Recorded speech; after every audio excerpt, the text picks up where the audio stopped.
Hello people and Mercedes fans. I have noticed that we have quite a lot of questions going around regarding dashboard menu and all these buttons on steering wheel. So decided to give a quick guide how to control them and what you actually can get out of there. So that's where we're gonna start. So first things first, we need to get ignition on to access any of menu stuff, let's say. So as you know, we got plus and minus, so which is basically volume up and down button. So that's there. Then we got phone buttons, so pick up phone and hang up. We got arrows up and down, and we have screen switching left and right, basically one direction, other direction. So what we're getting there is controls for display in center of dashboard, at least for CLS C or W219 and E C219. So in this case, you can see my main settings says it's a speed on a first screen, and using these buttons I can switch to phone, which is not connected at the moment since I'm recording video. So next is trip computer. After that we have settings for whole unit. After that we got sat nav, which at the moment is just in location mode, so no route has been set up. After that we got radio, and back to speedo clock again. Alright, so in a second we're gonna go through every of these sections so you would be clear what we can do with these buttons and what we can actually see on dashboard. Alright, so let's go with first part of dashboard menu. So if you are not there, you can use left and right switch buttons to get to your correct menu if you wish to follow up to this video. So we're going to speed. At some occasions, for some of you, it could be also a temperature. Depends from your settings. In my case, it's a speedo, so that's where I'm gonna start. So using left and right, you get there, and using up and down arrows, you can get to sub-menu sections. In sub-menu, going with arrow down, first one I'm getting is my service indicator. So recently changed oil, so our service indicator has been reset, so it shows how many miles left till next oil change. Then arrow down, next one is temperature, outside temperature, which sensor is in front bumper. Next one after that will be run flat indicator.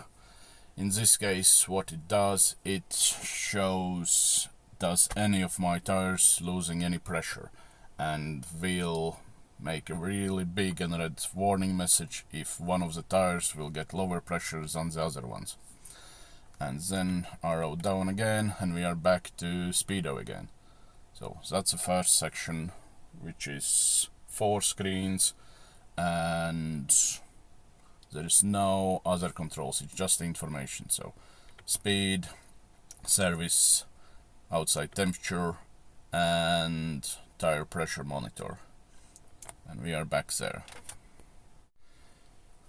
Next screen after this section, you can switch over using left or right. So I'm going what's that's gonna be right side. It's from speedo to phone. Unfortunately, there is just a couple bits you can do when your phone is connected. To use this one, you do need to have Bluetooth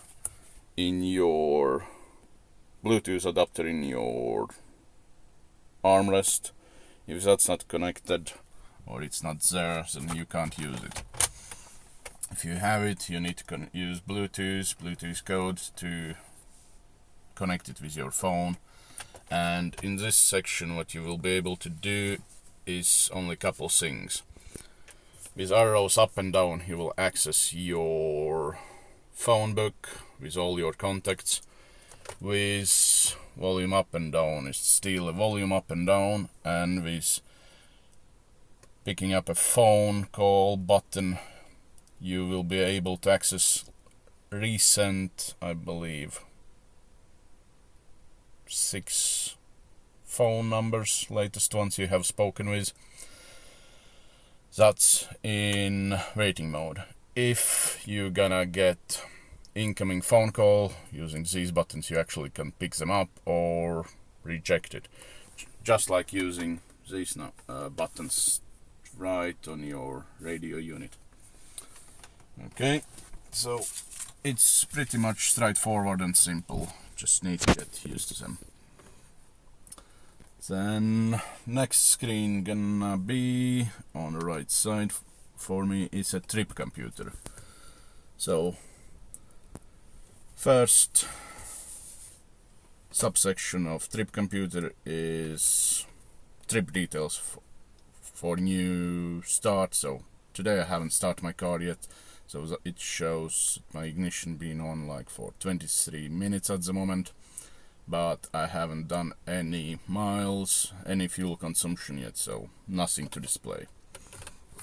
After using arrows up and down, let's say we're going down, we can see range. It's showing how many miles I still can do based on how much fuel I have in my fuel tank. At the moment it displays 135 miles with about 1/3 of tank, which is more or less alright for these engines. And then arrow down, we're getting to trip details after latest reset. My last reset was 306 miles ago, and it shows that my average fuel consumption has been 31.2 miles per gallon, which is quite bad. I have done loads of short distance trips, and there have been quite a lot of traffic issues last couple days, so MPG has went down quite a bit. Normally I'm getting about 40-41 mile per gallon. Yeah, so that's about this one. Alright, let's continue. So, it's a bit sunny today, so hopefully you can see anything on this video. After trip computer part, we got next section is settings.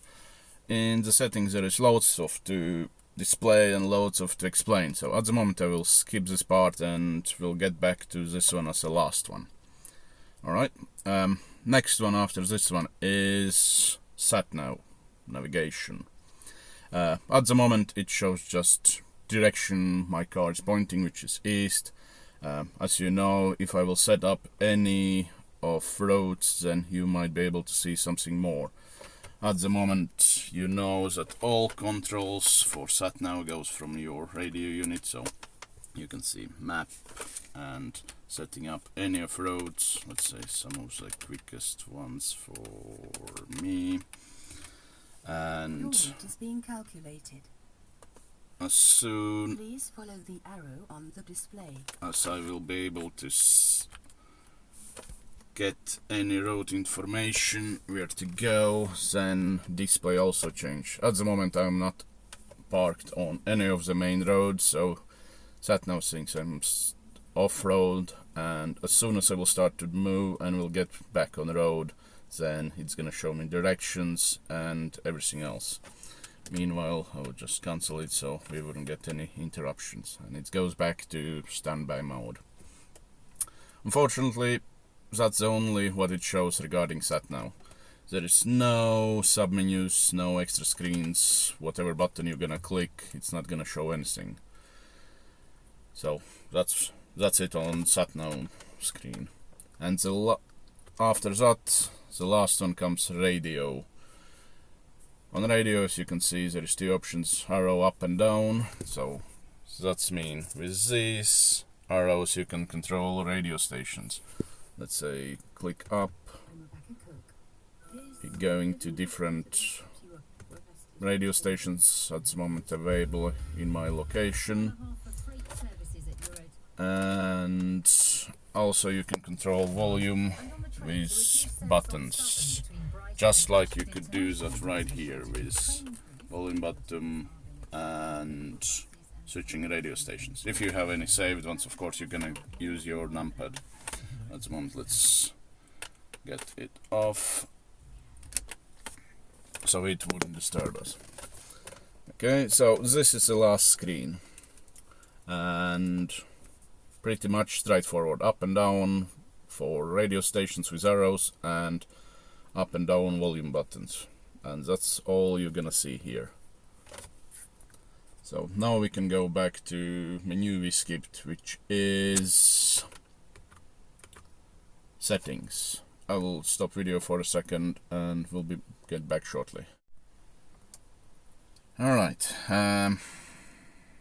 back to dashboard menus. I took a small break, so hopefully we'll be able to explain you everything in proper details. So settings, which is most complicated part in dashboard menu.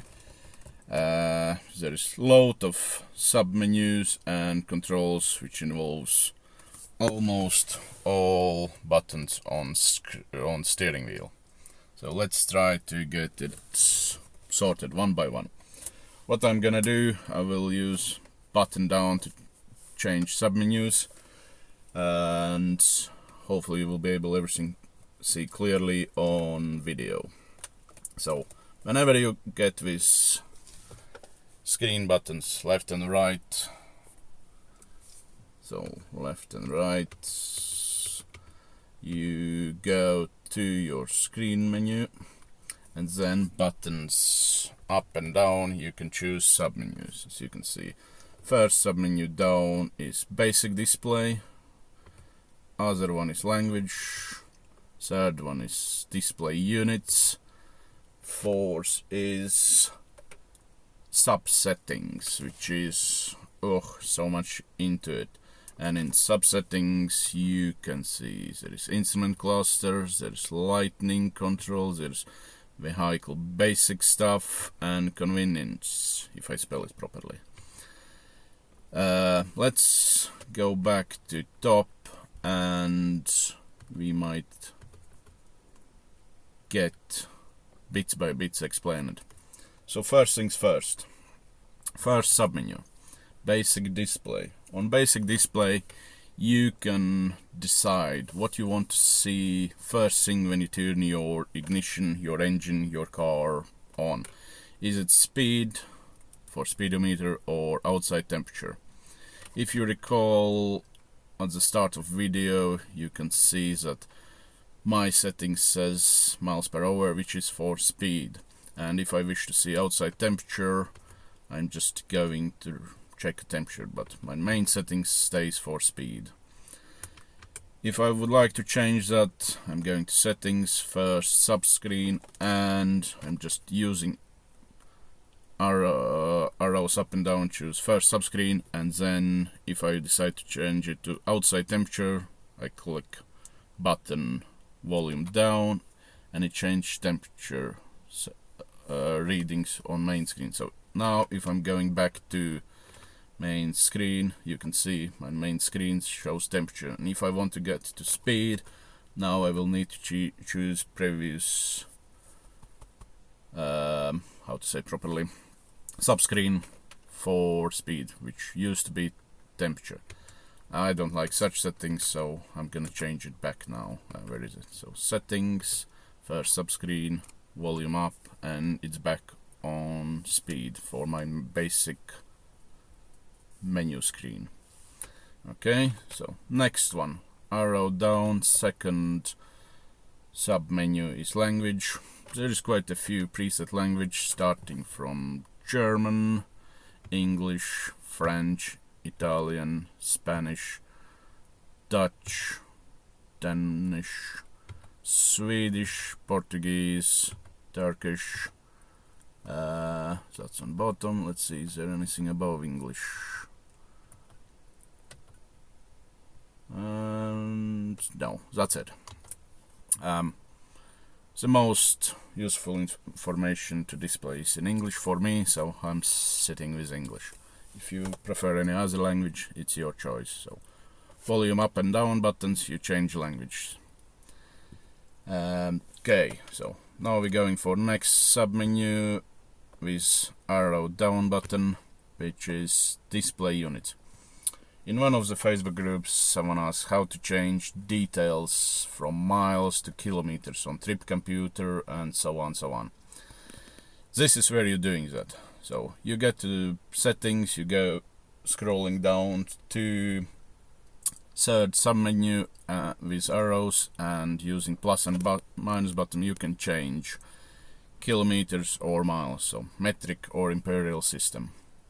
If you're gonna take a look on my current mileage, at the moment it displays miles, so 277,000, and if I will use volume down button, it's changing to kilometers, which is equals 446,000 kilometers. What you need to remember is it doesn't change only one display into kilometers. It's gonna change whole system, whole submenus, all submenus into metric system. So let's say if I'm going back now to my trip computer, it's all gonna go liters per kilometers, kilometer range in my fuel tank, and so on. So it's not gonna change only one bit, it's gonna change all of it. I prefer at the moment to stick with miles, since all my calculations is in miles, my trips are in miles, and that's what I'm gonna do. So settings, submenu 1, 2, 3, and volume up button, back to miles, and I'm back into miles. Okay, and after that we're gonna get next submenu, which is the last one, is a sub menu of settings, and there is a much deeper into it. So let's take a look quickly. So we go with screens left and right into settings, and with arrows we're going up and down into submenus, and the last one is the screen, at least on my CLS.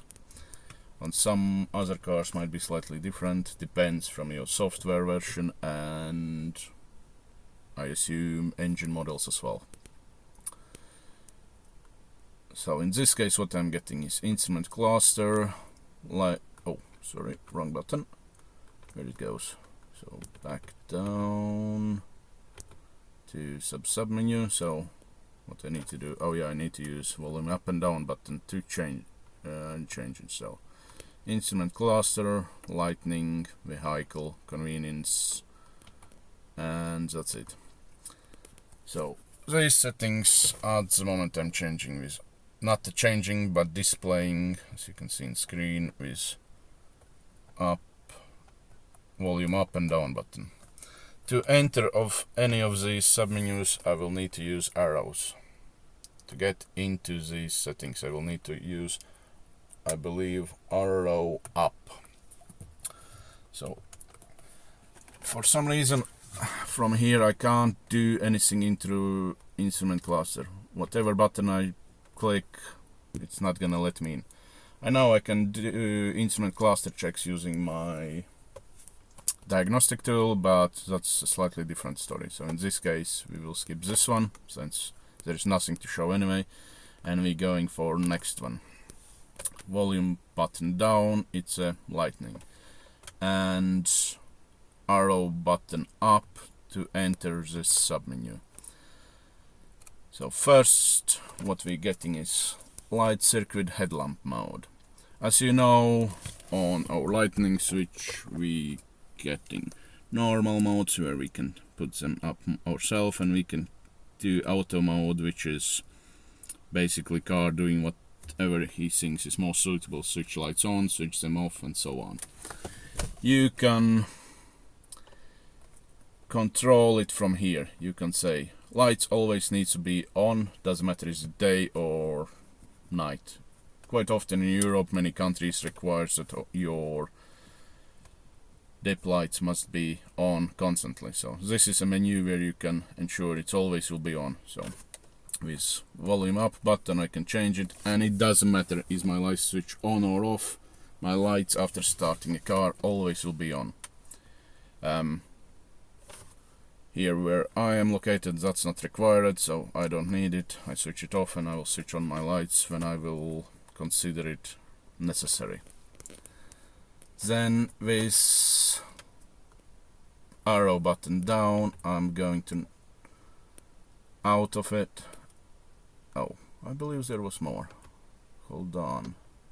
Oh yeah, arrow up, we're going to next subsection. So first one was auto lights. Other subsection is surrounding lighting, which includes your door handle lights from inside and outside, your interior lights, and a lot of other things, including fog lights. For a certain time, if you lock and unlock a car, you can switch them on, switch them off. After that, next submenu is ambient light, which hide lighting or controls how bright gonna be your interior lights. You know, these things when your car is on, especially in darkness, they're glowing. So in this menu you can control how bright they are. I keep it on medium settings, which is quite alright with me. I can see around the car and it doesn't disturb me driving. So you can control with volume button up and down. After you set it up, you don't need to click any save button or anything, it's gonna stay as you left it. Next button, arrow button up, is headlights, the light switched off. So when you driving at night, you stop a car, you want to get home. If your car is pointing towards your entrance door, you can set up a car to ensure that you can see your pathway and find your key and keyhole for opening your house. Again, with volume off and on buttons, you can switch it off, you can switch it on. You know that after certain seconds, like 10-15 seconds, headlights will come off, and even if car will be locked, you'll be able to get home safely. Arrow button up on next submenu is illumination delay switch off for interior. So again, you get out of car on nights, you close the car and your lights are still on. Here you can control it. You can switch it off so lights goes off as soon as you close the door and lock it, or it's gonna be with small delay. So again, depends how you prefer it. Arrow up and down, so arrow up, done. So in this case, that was about lightning. Let's get back into submenu. So we checked lightning. Next one is vehicle, arrow up, speed limit for winter tires. As you know, we need to keep our speed a bit lower if we're using winter tires, which is proper winter tires in northern countries mostly. So there you can control speed limits, which means you will never be able to accelerate over that speed limit, but again, I have no need of that, so in my case it's off. Arrow up, automatic door lock. So you start a car, you start driving, and as soon as you reach 10 miles per hour, your doors central locking will lock everything, which is, I believe, quite alright, useful, especially if you have kids in a car and so on. So I keep it on always. Next submenu, there is no next submenu. Okay, so we're going back into settings. So that was about vehicle. We're going down with volume down button to convenience. settings, enter with arrow up, easy entry feature function, on or off. With what it means is for cars equipped with electric adjustable seats and electrically adjustable steering wheel, you know that you can control it up and down, but for driving, comfortable driving, let's say, you adjust it at your, let's say, required positions. And whenever you need to get out of car, you switch car off and your steering will move up and away from you, and your electric seat will move slightly back, so you could easily get out of car if this function is on.